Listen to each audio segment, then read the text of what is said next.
pessoal, tudo bem? Bem-vindos a mais um Economia em 5 Minutos, podcast do Banco BV, comigo Carlos Lopes e com Roberto Padovani. E o tema que a gente vai conversar essa semana são os principais riscos para a economia neste ano. A gente divide eles em externos e internos, né? Começando pelos internacionais, o principal risco que a gente chega são os juros americanos. Desde meados de outubro, mais ou menos, do ano passado, até o início desse ano, a gente viu um grande movimento de redução nas taxas de juros dos títulos de 2 anos nos Estados Unidos.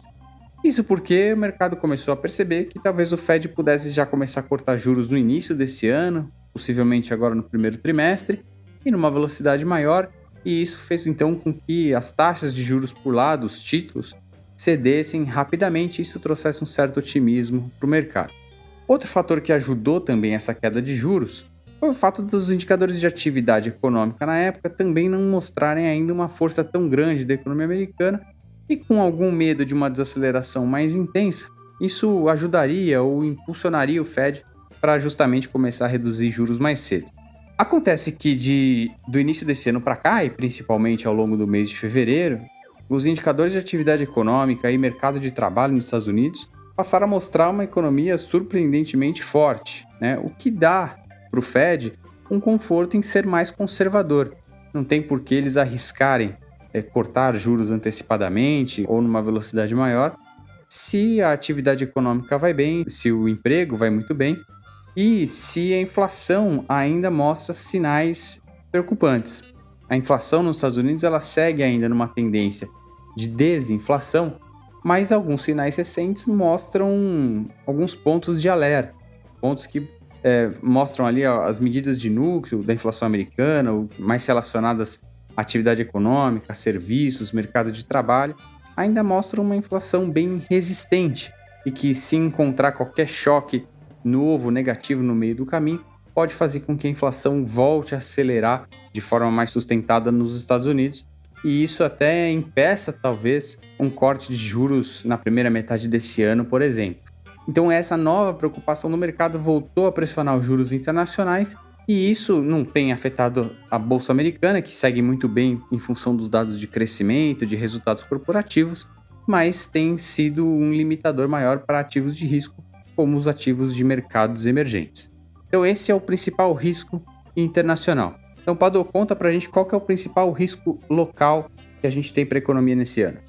Carlão, esse cenário que você traçou de juros elevados por mais tempo nos Estados Unidos certamente impacta a economia brasileira.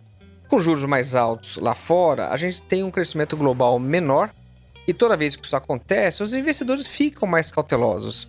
A aversão a risco sobe. E aí não falta um problema. Você tem temas bancários, geopolíticos e aqui no Brasil existe muita incerteza fiscal. Essa combinação de menor crescimento global com uma trajetória de dívida pública em alta no Brasil pode afugentar os investidores e os fluxos financeiros podem deixar o país.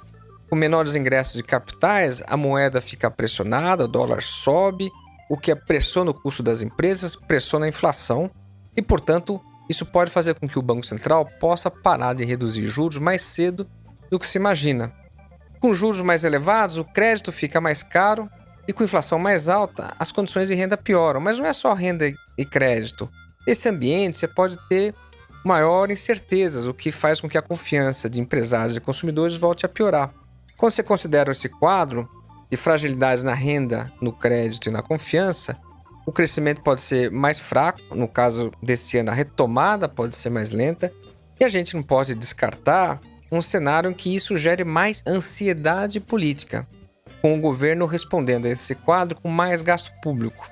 Mas mais gasto público implica uma dívida que sobe mais, portanto mais pressão nos juros, no câmbio, o que só agrava o problema. Então a gente tem uma dificuldade grande de entender o que pode acontecer no Brasil diante do cenário de juros parados por mais tempo nos Estados Unidos.